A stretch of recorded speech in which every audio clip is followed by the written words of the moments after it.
Hi friends, today we're looking at the book of Job in the 5-Minute Bible, and the year is 2024. This is the Jan Hus Institute of Biblical Studies, and I'm your old pal PapaDale. Now I'm a retired pastor, teacher, theologian, and professor with over 50 years of service to the Lord Jesus Christ. If you want to know a little bit more about me, there are other videos on this playlist, but for now, let's go. So this is the book of Job of the 5-Minute Bible. And Job is situated in the Old Testament, and it is one of the most profound and complex texts in the whole Bible.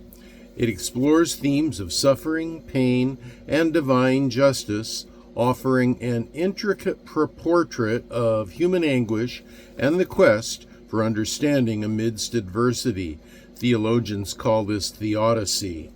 For evangelicals, Job serves as a vital narrative that emphasizes God's sovereignty, the reality of suffering, and the importance of steadfast faith. Job is categorized as wisdom literature, alongside Proverbs and Ecclesiastes. It begins with a prologue, chapters 1 and 2, that presents Job as a righteous and prosperous man blessed by God. However, this picture of divine favor is challenged when Satan, questioning Job's piety, proposes that Job only serves God because of his blessings. God allows Satan to test Job, leading to devastating losses, from his wealth to his children and his health. The central portion of the book, chapters 3 through 37, contains dialogues between Job and his three friends, Eliphaz, Bildad, and Zophar. They each propose various explanations for Job's suffering, largely rooted in the belief that suffering is always a result of personal sin. Job's responses reveal his struggle to reconcile his innocence with his intense suffering, challenging the simplistic theory of retribution held by his friends. The final chapters, chapter 38 through 42, portray God's response. Instead of directly addressing Job's questions, God poses questions that highlight his creation's complexity and majesty, ultimately reaffirming his sovereignty and wisdom. Job, in his humility, recognizes the limits of human understanding and repents, leading to his restoration and blessings by the end of the book. One of the central themes of Job is the nature of suffering, again, theodicy. Evangelicals acknowledge that while suffering can feel overwhelming, it does not necessarily indicate God's anger or absence.